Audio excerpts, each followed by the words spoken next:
দেখি সমাজের মধ্যে দেখছি যে যেহেতু এটা একটা ডুমুর প্রজাতির গাছ, একটা ডুমুর প্রজাতির গাছ। এই গাছের আমি যতটুকু জানছি যে প্রায় 800 প্রজাতির গাছ রয়েছে, তার মধ্যে এই ডুমুর প্রজাতির গাছের মধ্যে সবচেয়ে শ্রেষ্ঠ যে গাছটা এটা হচ্ছে এই 3। তো অনেকে আবার মিলিয়ে ফেলে যে এটা মনে হয় ডুমুর। না, এটা মিলানোর কোনো ইয়া নাই তো, কারণ এটার পাতা যে এই পাতাগুলা আর ওই ডুমুরের পাতাগুলা কিন্তু ভিন্ন ভিন্ন, যদিও গাছটা একরকম, গোটাগুলো একই রকম। এটার তো গোটা, এটার ফলটা আর এটার গোটাটা কিন্তু একই রকম, কিন্তু পাতাটা ভিন্ন। পাতা দেখলে আমরা বুঝতে পারি যে এটা 3 ফল। তো সবার উদ্দেশ্যে একটা মেসেজ থাকবে যে আসলে ডুমুর আর 3 ফল এক না।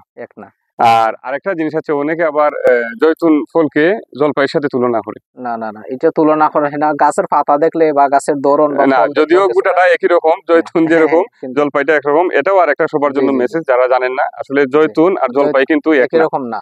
এগুলা এক প্রজাতির, কিন্তু ভিন্ন ভিন্ন তাদের কাজ, এবং ফলের মধ্যে ভিন্নতা আছে, যদিও দেখতে দূর থেকে দেখতে একই রকম লাগে। তো এটা সবার জন্য একটা মেসেজ থাকবে আর কি। এবং এই 3 ফলের কিছু পুষ্টি উপকারিতা এবং এর মধ্যে কি কি ভিটামিন আছে সেগুলো সম্পর্কে একটু আপনাদের জানানোর চেষ্টা করব।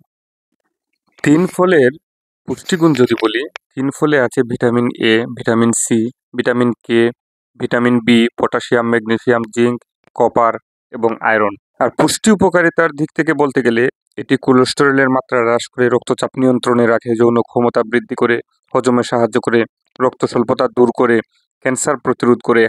একই সাথে এটি ওজন কমাতে বাড়াতে সাহায্য করে। প্রচুর অ্যান্টিঅক্সিডেন্ট রয়েছে এই 3 ফলে। তাছাড়া ত্বকের সৌন্দর্য বৃদ্ধিতেও 3 ফলের জুড়ি নেই।